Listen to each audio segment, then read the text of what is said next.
In 2000, the then Premier Bob Carr warned that Sydney was full. Our population was 4 million, it's now over 5, and we're heading for 8 by the middle of the century. So to discuss the population conundrum, please welcome our final panel for today. Entrepreneur, Aviator, he did fly here, and population provocateur Dick Smith, AC, and the Sydney Business Chamber's Western Sydney Director David Borger.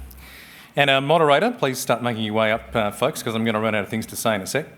Our moderator is the WSU Assistant Vice-Chancellor of Strategy and Policy, Dr. Andy Marks. Please make them welcome.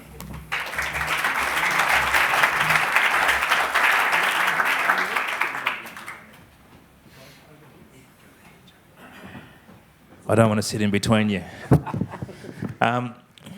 Thanks for giving me the meaty question, Brownie. This is one that we can solve in 40 minutes. There you are. I've got no doubt. 30? Even better.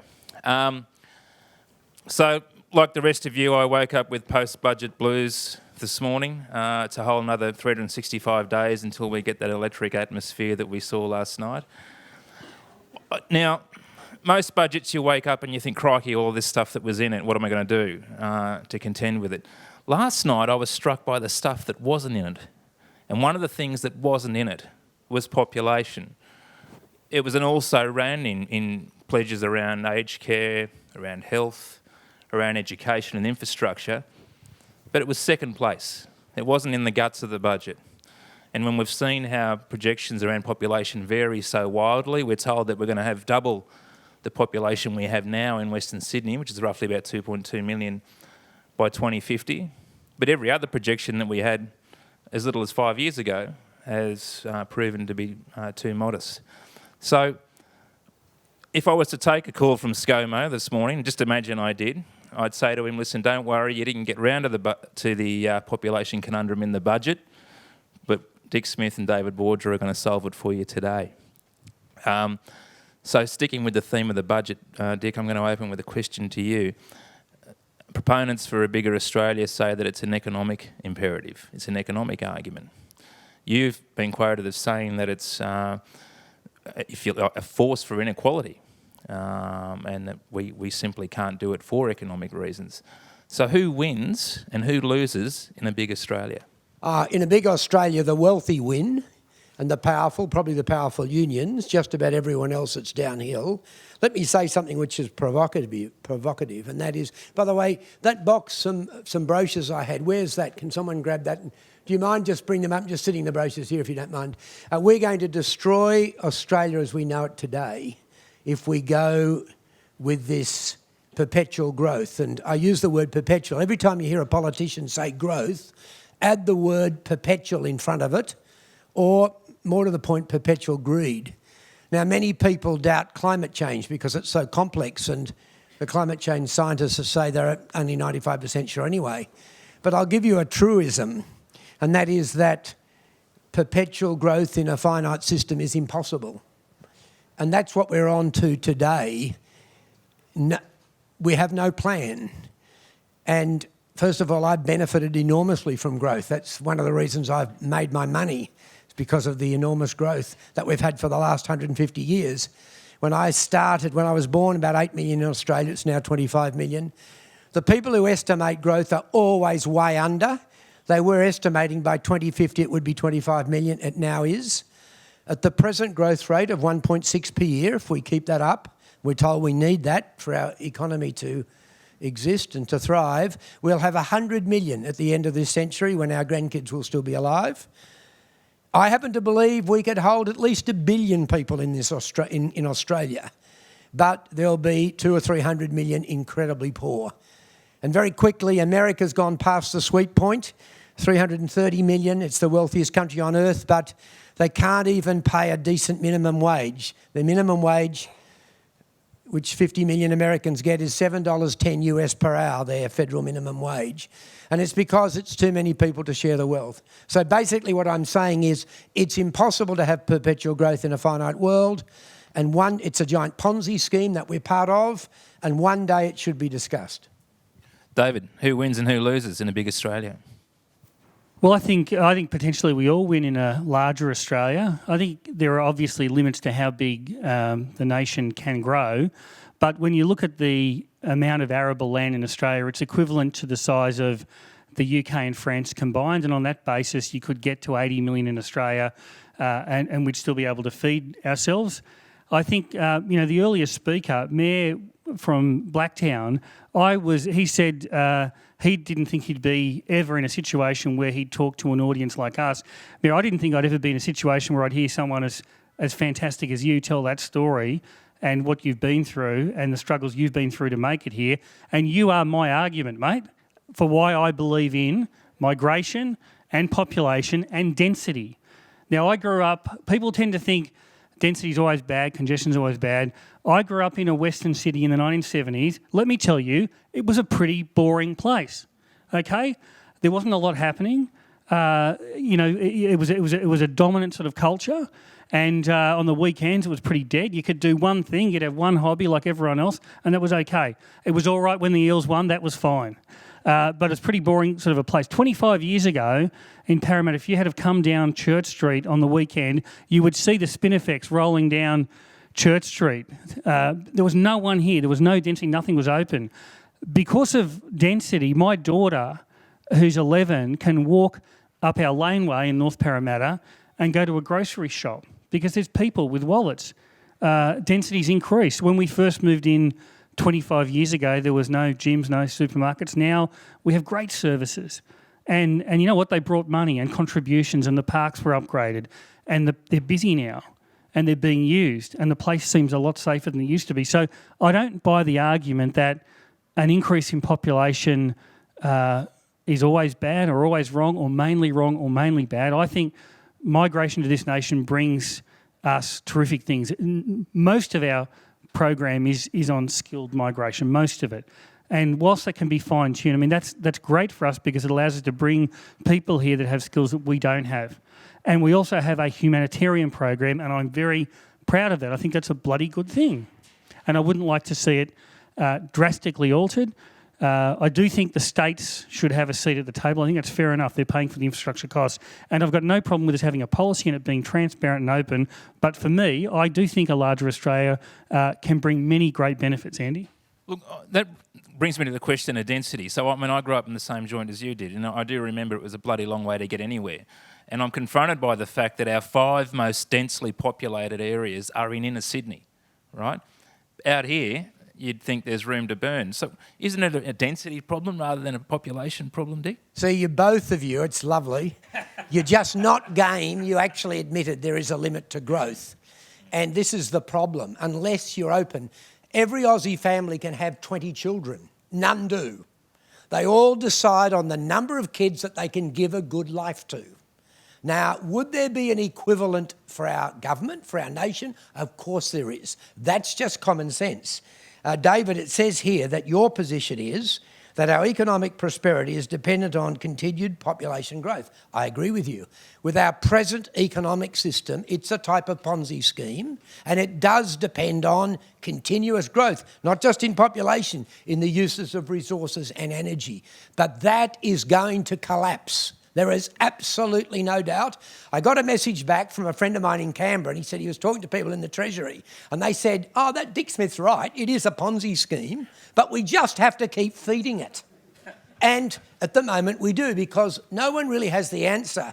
How do you run capitalism with a different form of growth? It's been incredibly successful for 150 years. It's the easiest way of making money when you have perpetual growth. But one day, and that's where we need to get intelligent, sensible people, we should be discussing how do we move from having a growth in quantity to a growth in quality. We've already gone past the sweet point with housing. Pip and I was 26, so she would have been 21, and we paid $7,000 deposit for a house in Greenwich on the North Shore. It was 30 grand. We could afford a house. But what's more important, we then had the money to expand Dick Smith Electronics. That meant that I could expand the business that lasted for 47 years and employed thousands of people. A young couple, if they can actually afford to get a deposit on a house and pay it off, they've got no money to start a business because all of the money is going to the housing. So there's a sweet point with everything. I agree. There are certain advantages with growth. Airfares are cheaper. You can buy more colour TV sets than ever before. But wait for it. Surely a house with a backyard is something that's almost sacred to us. A little quiet place you can go, have a barbecue and talk against the government with your mates and your friends. Well, that's hard to do when you're living like termites in a high-rise. I just want to say to our political friends, in my backyard, I just talk about how well the government's doing. Both sides too, I might add. Now, I'm glad you went into our backyard. I'm very glad, because our friend on the end here is an advocate of the YIMBY, the yes in my backyard approach. And I think that's important to raise. I want to stick on density and just have you talk a little bit more about what you mean by that. Yeah, look, I mean, obviously house costs have increased. Sydney's one of the most expensive cities in the world. Every day for the last 20 years, I think the Telly, the Herald, every week there'll be a front page about housing affordability. So this is a major, major issue. My view is that to solve the housing affordability problem through drastically reducing immigration is a bit of a cop-out, and it's a very inefficient way of doing that. I think governments need to be held to account. They haven't performed well on this front. A couple of things. One, though, I'd say, we like to think nostalgically about how wonderful cities were in the past, New York, Sydney and so on, how wonderful it was in the old days. In the old days, we didn't have zoning. We didn't have councils delaying the permitting of development. Poor people lived in the Lower East Side of New York because that was the place where they could look after their futures. They could work for the garment district. There was affordable housing, it was cheap housing. We look at it now, we'd say it's terrible housing, but it was affordable housing. We don't allow that anymore, and we've become really difficult at allowing new housing growth to occur. So I think government should be held to account for that issue. I want to see attractive, well-designed housing. Of course I do. Great urban design, great architecture. But we can't forget that the system is producing something for human beings, and it's far too expensive. And I do think the tax treatment of housing has been skewed towards a kind of investor market, and homeowners have been locked out of that as well. So let's not let governments off the hook for housing, but let's not solve the problem through a very inefficient way, which will have other economic impacts, which is through migration. I just want to take another... I mean, I've always respected you, Dick, your electronic shops, your independence, you're a great Australian. I think John Brown, Chris's dad, was saying he gave you an award.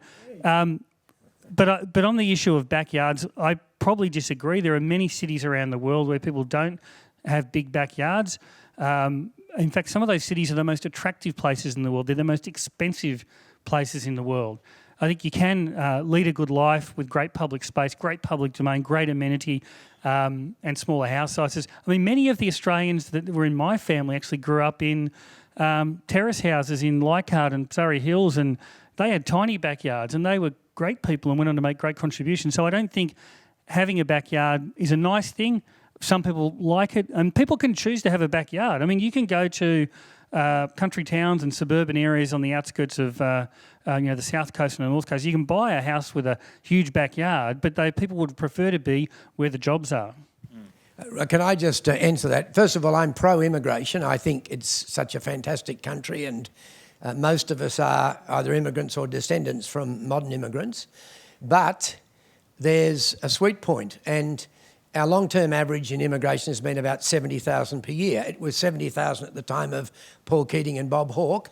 It was then dramatically increased by John Howard because it looks as if you're doing better than you are. It's now around 200,000. First of all, we're in complete control of our immigration level. We can decide just how many people we've got coming here.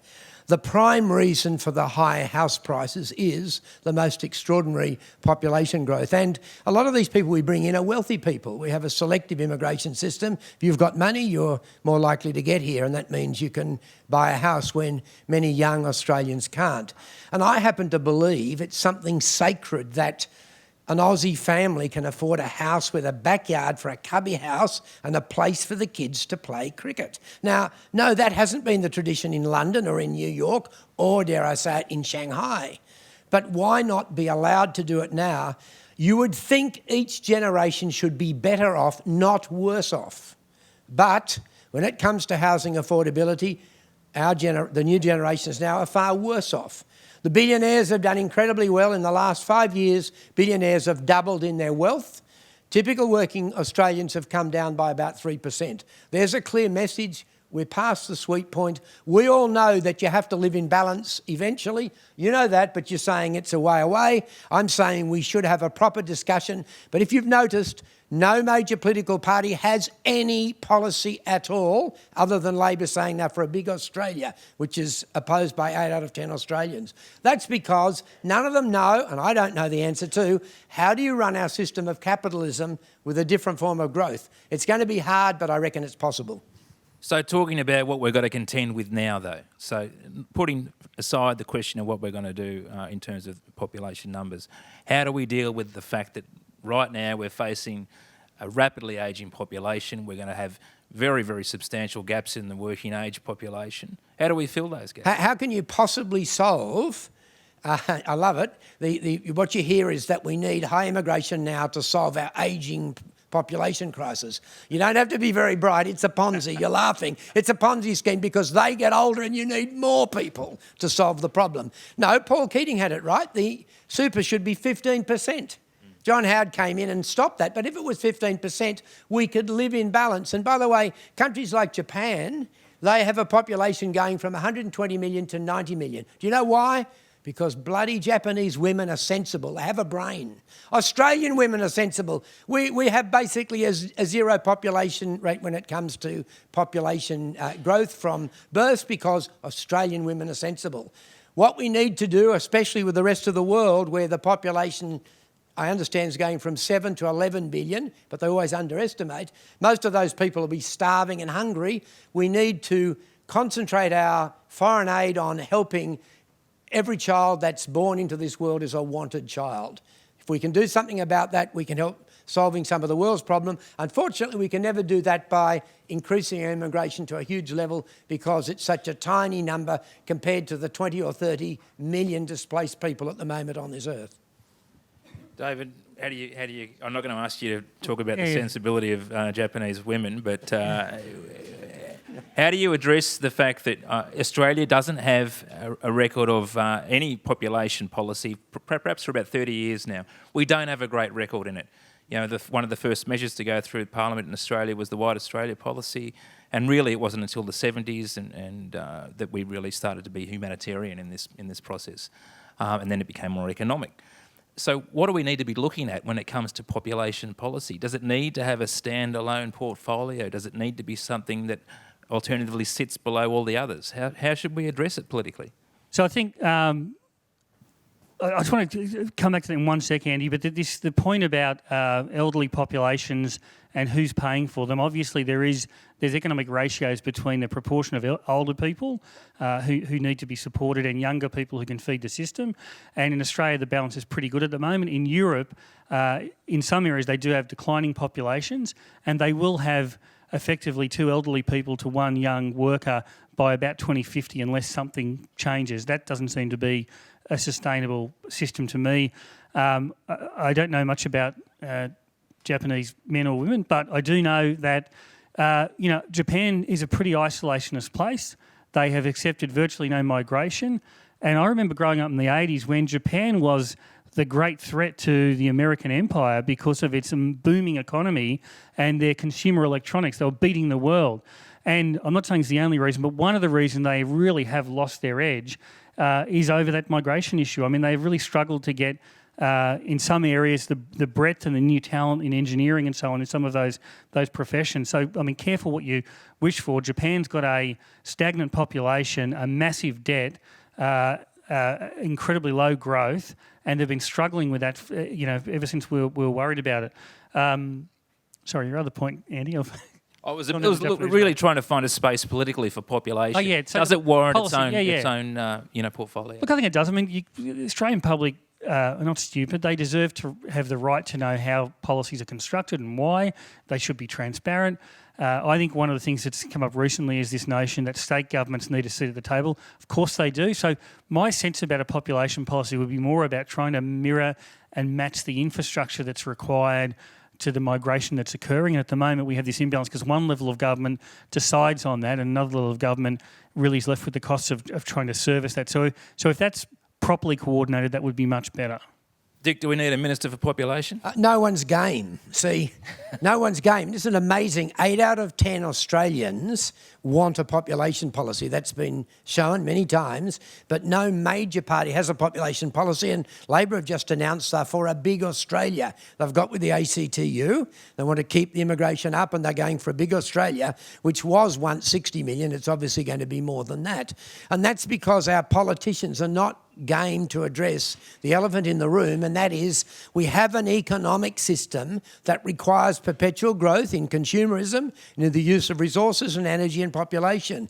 And until someone is brave enough to actually look at that, I believe what will happen is there will be a major crash and then we'll fix it. We're incredibly resourceful human beings. But here beside me, both of you are not game to say that we can have perpetual growth.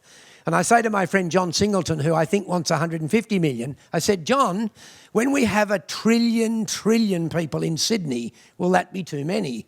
And he has to laugh and say, oh, I agree with you, Dick, one day there is a limit. Now, of course, what most people say, let's put that off for our grandchildren to solve. And that, I ask you, is unfair. We should be looking at that now. We should be saying, what is an optimum number and how do we change to that without our economic system collapsing? That's going to be hard. But this is big ticket stuff too. And I'm thinking the last time that we confronted the big ticket issue around climate, the ETS, originally all sides backed it. Howard backed it, Labor backed it, the Greens backed it, fell over. Too hard. So we don't have a great track record on the big ticket stuff. And I note that your obsession with this issue, I'll call it an obsession, began on the back of your daughter asking a question about Copenhagen. Why can we have a Copenhagen climate change summit without addressing population?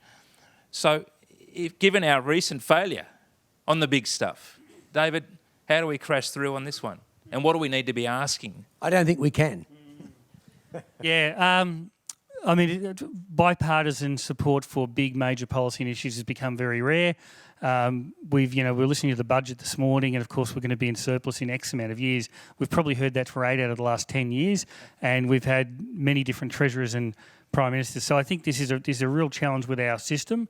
I don't know what the solution is to get. I think the public have got to be far more engaged.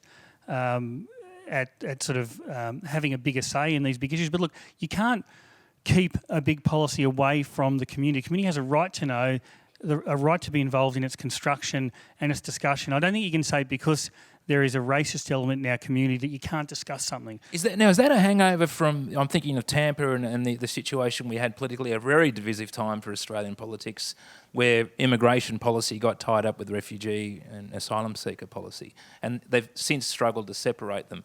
Is it that's the cause of the apprehension politically? Because this issue, the big Australia, as you know, well know, Dick, but dominated media in the last 3 months, and you were one of those. No, I don't think it's. Of course, the people who don't want to have a population policy will quickly bring up racism and say, "Oh, we link it to racism." But in fact, the whole world has too many people. Everyone knows that. You can't possibly go to 11 billion and have an acceptable standard of living for most of those people. The only reason we can have 7 billion is 2 billion are incredibly poor. And that's really sad. And so one day we have to do something about the population. It's incredibly difficult. By the way, I think there's people from the news media here. I'm not suggesting you stop growth, because if we stop growth without any plan, we'll have a complete economic collapse. That's how Ponzi systems work. But what I'm saying is we need a leader who says, look, we all know you can't have perpetual growth of the type of growth we have now, so we're going to, over a number of generations, move to a different form of growth. We're going to plan it. We're going to have the best economists to tell us how we do that, because if we don't do it, there will be a horrendous collapse, because you can't have infinite growth in a finance system. Everyone knows that. It's common sense. That's why 8 out of 10 people are concerned. David. Yeah, well, we don't have infinite growth. We have booms and busts and cycles. We have been one of the more fortunate countries in the world to have one of the longest periods of economic growth. But, eventually there'll be downturns, there'll be low periods of economic growth, there'll be higher ones, just like the real estate market goes up and down. So it's not true to say infinite growth means that profits are always up, wages are always up, national income's always up. It moves around all the time. I think that's sort of incorrect. Is that not infinite growth? Well, the population of the world does continue to grow. I don't think we can take responsibility for the world. We can take responsibility for Australia.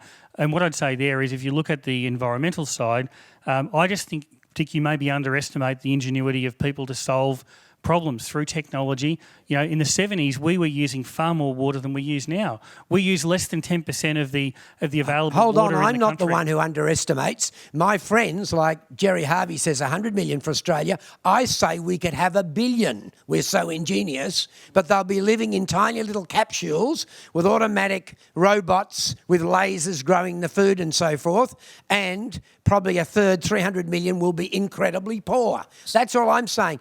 This country has a finite wealth. It basically comes from its mineral reserves and its primary production. Gone are the days when you needed millions of people to make gadgets in factories. We do that with automation and robotics. So if you have a finite wealth, the cake's the same size. Double the number of people. Most people are worth half as much other than the wealthy. I've done incredibly well in the last 20 years because I bought some office and commercial buildings close to Sydney Airport, and they've all gone up and up. But I'm concerned about my grandchildren. I would not want to leave a country where they say, gee, that Dick Smith was a person of influence. He must have known that this type of growth could not go on forever. Why didn't he and his friends say something about it or do something about it? And that's what I'm asking all you to do. Yes, we've benefited from growth, but we need to get our political leaders to say, how do we move to a different form of growth? Quality, efficiencies, removing waste, that type of thing, to get more profits. Very hard for the wealthy to get a higher standard of living. It's already very high. But that's the things we should be looking at. And one day we'll get a leader who'll come up with that, and they'll get lots of votes. So it's a quality of life issue. And what you're talking about then is a situation where if you're advocating this to be a global problem, which you both seem to concur on, then there needs to be a bigger appetite for foreign aid. But we see exactly the opposite in this country. David? Look, I just want to take you on one point, Dick. What you're saying is that larger populations, more growth must lead to inequality. I disagree with that. I think that inequality is a function of all sorts of things, but we have lots of policy levers, that we can use to, there's a challenge with the economy moving into more intellectual property, highly engineered products. Sorry, let me turn that off there with my technology. And for there being less employment in lower skilled occupations. But our future as a nation must be to be involved in the knowledge economy, and the knowledge economy needs, for it to succeed, great engineers and great talent from around the world. We can't have a circle the wagons policy if we're going to compete in that space and be a wealthy nation. And if you're looking at redistribution, well, there are measures to do that. But I disagree with the point that a large population leads to more inequality. I don't think that's true. It's certainly done that in Australia. And look, we are very ingenious creatures as human beings, and so far we've always been able to create new jobs. But it seems to me now that the new jobs seem to be selling coffee to each other and nail salons and massage parlours and things like that, because you do get to a point. What we should be looking at is reducing our working week, because what we've done is to keep people employed is made more stuff. And so you go to a typical shopping centre, half the stuff is not really necessary, but if we stop buying it, the whole economy would collapse. So we've got to be looking at a reduced working week, and then somehow, how do we use that extra leisure time in doing something that gives us satisfaction? That's going to be hard for some of us. So I'm conscious we've got to get you back to the LZ. Yep. Now, I'm thinking in the context of last night's budget and looking down the barrel of a federal election anytime in the next 12 months, possibly sooner. If you were running, this is a bedeviling situation. If you were running the campaign messaging office for both Turnbull and Shorten, what would your message be on population for both? If you give them a one-liner, a zinger, what would you say to David? What would you tell them to go with? I'd say more and more. Bigger is better? Yeah, I don't know if there's a one tagline around population to give both leaders. In fact, I hope that it doesn't come down to a tagline in the next election, because it's a really important issue. But generally, I do support growth. I think it can solve many of our problems. We can bring more people here, like Mayor, to this country. There are more opportunities. I'd like to share it with others. And I also care about my grandkids. Well, I haven't got them yet, but my children, my daughters, and want the best future for them. And I think they're benefiting from the growth that we've seen here. I mean, this is boomtown. There are so many commercial offices, and university projects in this city alone that are lifting the boat for everyone, including my kids. And that's only come about, one of the reasons it's come about is because the population of the region's grown and we've needed a stronger centre. So, Dick, what conversation should our leaders be having? Oh, look, I think I would say, if I was the leader of the country, I'd say, hold on, now, I'm not going to stop growth. You understand that? I'm not going to stop growth, but if you understood that, so we'll relax, but we're going to get the experts to tell us how to move to a different form of growth, because we all know that the present form is not good, that young people can't afford a house, that you can hardly drive now in Sydney, and it's 5 million, it's going not to 8 to 10 million, then to 20 million, then to 40 million. If you're going to have endless growth, that's the type of figure it will end up with, which is ridiculous. So as a leader, I'd say, vote for me and we'll develop a plan very quickly to move to a different form of growth so we have quality of life, not destroy the Australia that we love today. Because we're heading in a direction to destroy the wonderful way of life that we know it today in this country of huge land area, small number of people. We're very lucky. Why would we destroy that for greed? Because it's mainly the billionaires who are doubling their wealth. Most Aussies are going downhill. Brownie, can I vote for both of them? Listen, thank you so much. I think it was absent from last night's message, but it was certainly addressed today. And I want to thank Dick Smith and David Borger for being so grateful. Thank you. Could I just mention, I'll leave a few of these, my eccentric papers and thing here. You can grab one of them. One's called the Fair Go document, and the other one is about housing affordability. And please feel free to grab one. Or if you key Dick Smith Fair Go into the internet, you'll be able to look at some of the suggestions of how we can move to a fairer economy. Thank you. Thank you, gentlemen.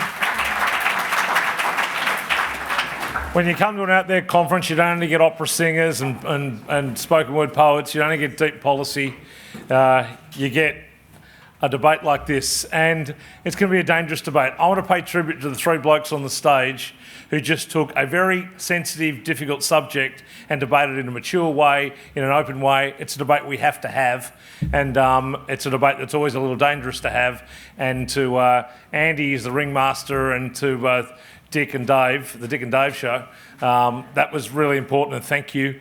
I'll tell you a couple of things. My one-word answer isn't so much about whether it's populate or perish or populate and perish, but it's about the infrastructure we need forever. If we procrastinate, we will perish. So the infrastructure can't be left behind.